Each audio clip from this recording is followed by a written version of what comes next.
pantas nggak sih kalau seorang kepala sekolah memberikan hukuman kepada murid yang melanggar aturan?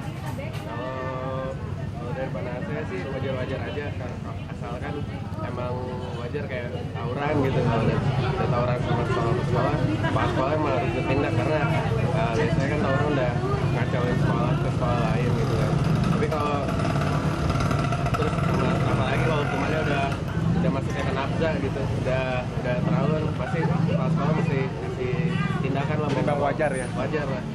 Ya pemirsa, kembali bersama Lacok Berita 1, kita langsung ke Pak Jimmy. Pak Jimmy, untuk melihat pendisiplinan siswa, sebenarnya sebaiknya seperti apa sih idealnya Pak untuk para siswa? Agar mereka menghargai peraturan, namun juga tidak berlebihan begitu.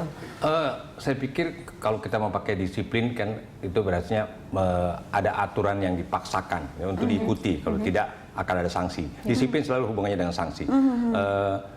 Saya lebih menggunakan kalau istilahnya di sini mendidik, ya, mendidik anak.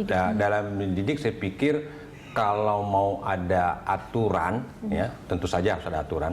Aturan itu dibuat bersama anak didik yang akan dikenai aturan, ya itu harus dibuat. Nah mungkin ada persoalan di dalam pendidikan kita ini, anak-anak itu tidak pernah diikutsertakan untuk membuat aturan. Nah akibatnya sebenarnya seperti ini, mereka bisa lalai. Mereka tidak membaca dan sebagainya aturan yang dibuat.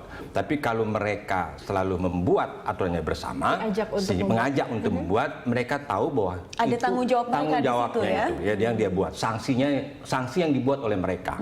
Nah, kalau misalnya kalau aturan-aturan sudah ada, nah setiap tahun aturan itu harus diperbaiki, paling tidak dibaca oleh mereka, kemudian dilihat mana yang seperti mereka akan membuat kembali aturan itu. Jadi mereka bertanggung jawab dan ikut serta berpartisipasi untuk membuat aturan. Nah, kalau ini belum, setahu saya kalau ada sekolah mungkin jarang sekali melakukan itu. Mungkin mayoritas sekolah tidak melakukan. Saya pikir ini sekolah atau pendidikan di Indonesia, pendidikan publik, sekolah umum, formal, itu harus dilakukan seperti itu. Saya pikir itu harus dicobakan. Dan saya agak percaya itu karena dibuat oleh sendiri, jadi tidak mungkin ada anak seperti yang lakukan sekarang. Karena mereka tahu saya yang buat sendiri, saya punya sanksi. Mereka tahu konsekuensinya. Konsekuensinya mereka buat sendiri. Jadi saya pikir mungkin harus dirubah seperti itu, efeknya agak berubah. Tapi dengan cara seperti tadi mengajak murid, mungkin mengajak orang tua mereka juga untuk menggodok peraturan untuk di sebuah sekolah, apakah itu sebenarnya bisa diberlakukan untuk dunia pendidikan di Indonesia? Oh bisa, kan setiap sekolah bisa tentu saja dibikin perwakilan, setiap kelas 2 atau 3. Dan setiap untuk masuk ke sana, perwakilan itu harus minta dari setiap kelas. Bagaimana peraturan kita mau bikin ini? Ya dikasih waktu untuk melakukan itu. Diatur waktunya setiap berapa waktu istirahat, mereka bicara berapa menit, berapa itu. Dan diatur lah, itu persoalan organisasi yang saya kira tidak sulit-sulit banget untuk dilakukan. Tapi yang harus kita lakukan bahwa anak-anak itu membuat aturan yang aturannya akan dikenakan oleh mereka buat sendiri, tentu saja bersama guru dan kepala sekolah. Dan itu yang nggak pernah dilakukan buat saya, atau sedikit sekali. Saya kira kalau itu yang harus dilakukan, sehingga tidak ada lagi orang tua akan mempolisikan guru yang melakukan. Nggak mungkin. Mencoba untuk membina anaknya di sekolah. Nggak mungkin karena mereka yang buat, dan anak-anak itu akan melaporkan kepada orang tuanya. Dengan bangga, kami sedang membuat aturan. Yang katanya guru adalah wakil orang tua di sekolah, seperti itu. Kalau orang jadi musuh tampaknya. Kalau orang tua sadar bahwa orang guru itu adalah wakil orang tua atau orang tua yang diberikan kepercayaan, ya nggak mungkin adalah mempolisikan guru. Guru kok dipolisikan, ya buat apa datangin ke sekolah? Iya, buat apa di sekolah? Buat sekolah, gitu, nggak ada gunanya. Kita kembali lagi ke Bu Retno. Bu Retno. Iya, Bu Retno. Nah, lalu ini berarti menjadi dilema tersendiri kah bagi pihak pendidik dan khususnya bagi ibu anak-anak saat mereka melanggar peraturan sekolah? Tindakan apa yang seharusnya dilakukan sih sebenarnya? Apakah ini jadi dilema tersendiri, Bu?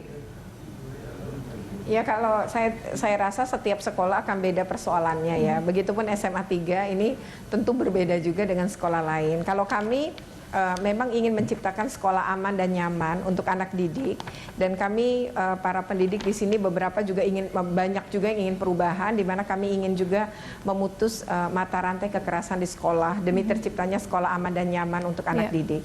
Nah, berkaitan dengan itu tentu harus ada tadi upaya penegakan aturan. Kalau kami juga nggak akan henti-hentinya nanti mensosialisasikan, andaikan memang banyak anak yang belum membaca mungkin aturan tadi, atau sudah membaca tapi mungkin tidak atau tahu tapi memang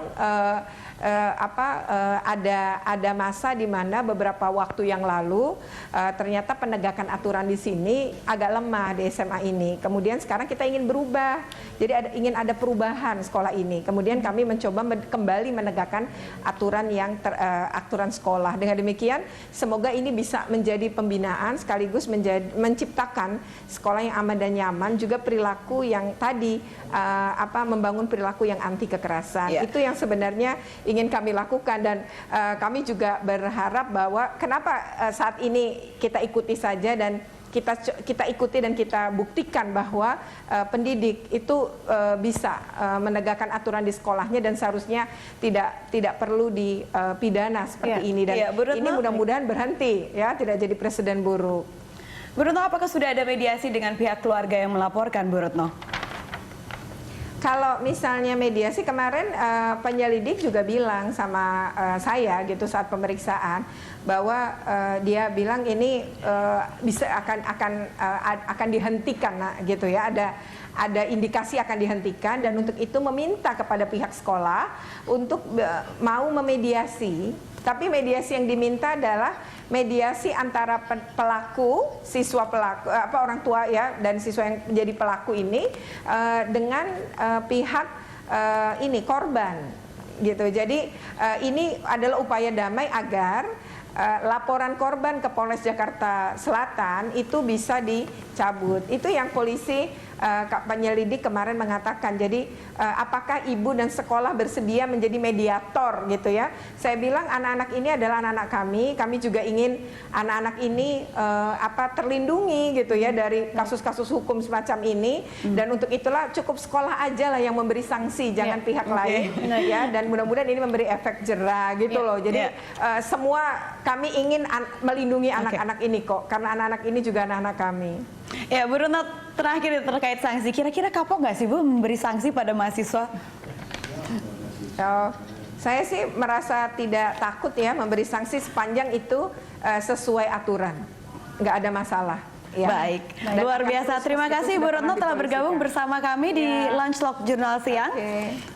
Ya pemirsa, dialog akan kami lanjutkan setelah jeda berikut ini.